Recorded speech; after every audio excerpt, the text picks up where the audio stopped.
Halo guys, masih bersama Cak Syukur guys. Ini dunia SMK seperti biasa. Ini jargonnya Cak Syukur, ini SMK bisa.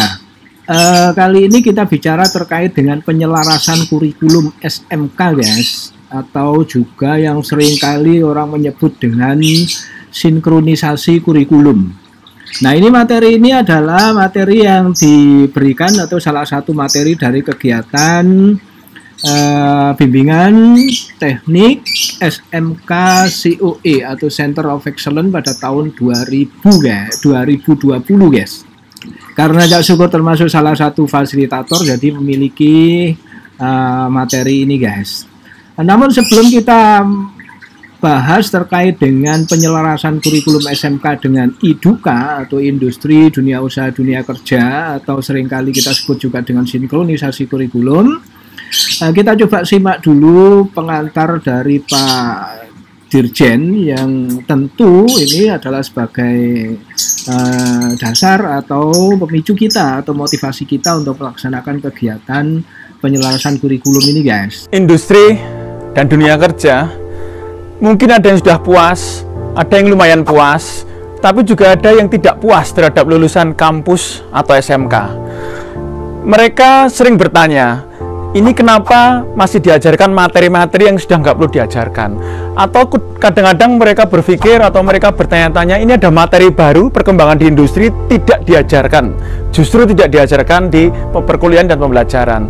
Atau mereka juga sering bertanya-tanya, kenapa kok soft skill lulusan kurang, ini kurang itu? Kenapa communication skill-nya kurang? Atau mungkin daya juang mereka, attitude mereka, sikap mereka ketika bekerja juga dinyatakan belum siap kerja. Nah, ini ada gap. Ini jelas ada gap antara vokasi, kampus vokasi, SMK dengan industri. Mungkin industri itu membutuhkan atau ingin makan nasi pecel yang istimewa. Apakah kampus atau SMK sudah memasak nasi pecel? Atau jangan-jangan ini nasi pecel diinginkan, tetapi ini jangan-jangan ini bukan nasi pecel. Mungkin ini gado-gado. Tidak ada nasi putihnya, tidak ada komponen yang diharapkan industri secara menyeluruh. Atau mungkin ini bukan nasi gado-gado, tetapi ini nasi kecap telur yang mungkin jauh, semakin jauh, tidak link and match. Nah, ini yang harus dipastikan. Kalau industri membutuhkan nasi pecel, kompeten yang hard skill dan soft skillnya imbang, seperti tadi komplain soft skillnya kurang, maka harusnya di sini juga benar-benar nasi pecel. Kurikulum benar-benar harus menghasilkan nasi pecel yang sesuai dengan ini. Kita sepakat dulu, inilah nasi pecel yang diinginkan oleh industri. Nah, untuk menciptakan output yang sesuai dengan industri ini, maka yaitu tadi harus link and match. Harus benar-benar dari awal duduk bersama untuk menyusun kurikulum, mengajar bersama, dan sebagainya.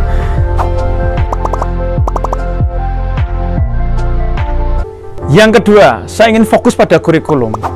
Karena kurikulum ini adalah resep utama yang harus diperdalam. Dan ini kita akan merilis banyak kebijakan untuk benar-benar seluruh kampus vokasi dan SMK merubah kurikulumnya sehingga menjadi lebih adaptif dan sesuai dengan kebutuhan pasar.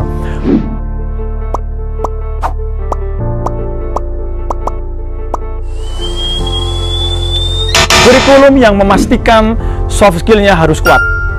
Kurikulum memastikan penciptaan karakter, integritas, attitude, semangat, kejujuran, dan sebagainya pada lulusan. Kurikulum yang mengimplementasikan project based learning atau case method learning atau case based learning. Kurikulum itu penting. Nah, oke guys, kita sepakat dulu ya. Kurikulum itu penting. Nah, ini berdasarkan pengalaman Cak Syukur sebagai guru di SMK dan juga mengelola sebagai wakakurikulum sekian tahun di SMK. Kurikulum di SMK itu yang penting ini guys. Satu, tentang spektrum keahlian. Yang berlaku sekarang adalah diatur dengan peraturan Dirjen nomor 6 ini guys, tahun 2018. Kemudian struktur kurikulum. Ini juga diatur dengan peraturan Dirjen yang nomor 7 tahun 2018 guys. Kemudian yang ketiga adalah KI dan KD atau kompetensi inti, kompetensi dasar. Ini juga diatur dengan peraturan Dirjen. Tiga hal inilah yang penting bagi penyelesaian kurikulum itu.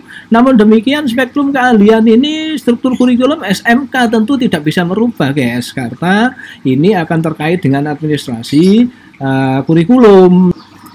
Oke, yang terkait dengan spektrum keahlian ya. Spektrum keahlian itu mengatur tentang apa sih gitu ya.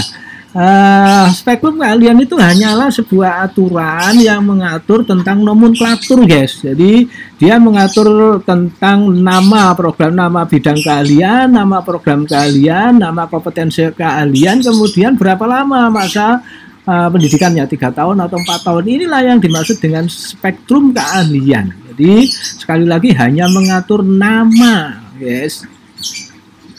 Nah, ini tentu SMK tidak boleh merubahnya tanpa ada aturan yang merubahnya, guys, karena ini nanti akan terkait dengan administrasi pendidikan di SMK.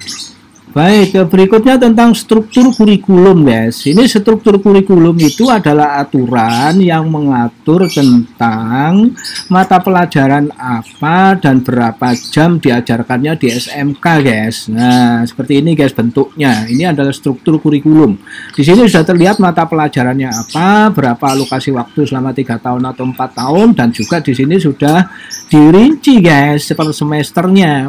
Mata pelajaran ini berapa jam diajarkannya per minggu, kemudian mata pelajaran yang lain juga berapa jam per minggu, dan ini SMK juga tidak bisa merubahnya, guys, karena ini juga sudah diatur dari sononya. Kalau ini nanti dirubah oleh SMK, yang terjadi keruwetan di sisi administrasi pendidikan, guys, sampai dengan keluarnya ijazah. Selain itu, ini terkait juga dengan nasib guru, guys, karena ini juga struktur kurikulum ini sebagai salah satu bahan analisa kebutuhan guru yang ada di SMK, karena aturannya bahwa guru itu ada minimal mengajar berapa jam, kemudian dia guru itu mengajar mata pelajaran apa, linear atau tidak. Nah, itu ada aturannya, guys. Jadi struktur kurikulum ini sangat penting karena terkait dengan nasib guru. Baik, kalau begitu sekarang apa sih yang dimaksud dengan penyelarasan kurikulum atau sinkronisasi kurikulum itu, guys? Ini dari bahan paparan ini yang dimaksud adalah bahwa penyelesaian kurikulum adalah upaya menyesuaikan kurikulum SMK dengan tuntutan IDUKA yang meliputi kompetensi dan budaya kerja yang berlaku di IDUKA. Nah, di dalam kompetensi inilah ada materi, guys. Kemudian yang kedua, tujuan penyelesaian kurikulum adalah agar kurikulum SMK sesuai dengan tuntutan dan budaya kerja yang berlaku di industri. Sehingga lulusan SMK itu memiliki kompetensi dan etos kerja yang sesuai dengan kebutuhan industri. Kira-kira begitu, guys, yang dimaksud dengan pengertian dan tujuan daripada penyelesaian kurikulum ini. Kalau kita lihat kerangka berpikirnya begini, guys, bahwa di luaran sana itu ada yang namanya prosedur produksi dan budaya industri di luaran ini, guys. Sedangkan di SMK itu ada kurikulum dan ada budaya sekolah. Ini dari dua hal ini harus kita padukan, guys. Ini dipadukan dengan duduk bersama tadi katanya Pak Dirjen, guys. Nah, kita tahu bahwa ada yang namanya kompetensi dasar, ada materi, ada pekerjaan. Ini di dunia usaha seperti ini, guys, bahwa dunia usaha itu membutuhkan kompetensi ini. Kemudian kompetensi ini, materi apa yang harus diajarkan, sesuai atau enggak dengan kebutuhan sekarang, katanya Pak Dirjen tadi begitu, guys. Kemudian ada juga jenis-jenis pekerjaan. Nah, selain itu ada budaya, guys. Di luar sana ada budaya. Setiap dunia kerja, dunia usaha atau pasar lah istilahnya, di masyarakat sana tentu ada budaya. Nah, ini bagaimana kira-kira nanti siswa kita bisa menyesuaikan dengan budaya-budaya yang ada di masyarakat ketika sudah turun ke masyarakat. Nah, kemudian di sekolah itu ada yang dokumen pembelajaran dan penilaian ini, guys. Ini di kurikulum itu salah satunya ada di sini. Jadi duduk bersama antara dunia kerja dengan sekolah untuk memikirkan kompetensi dasar, materi, dan bidang pekerjaan yang sesuai, guys.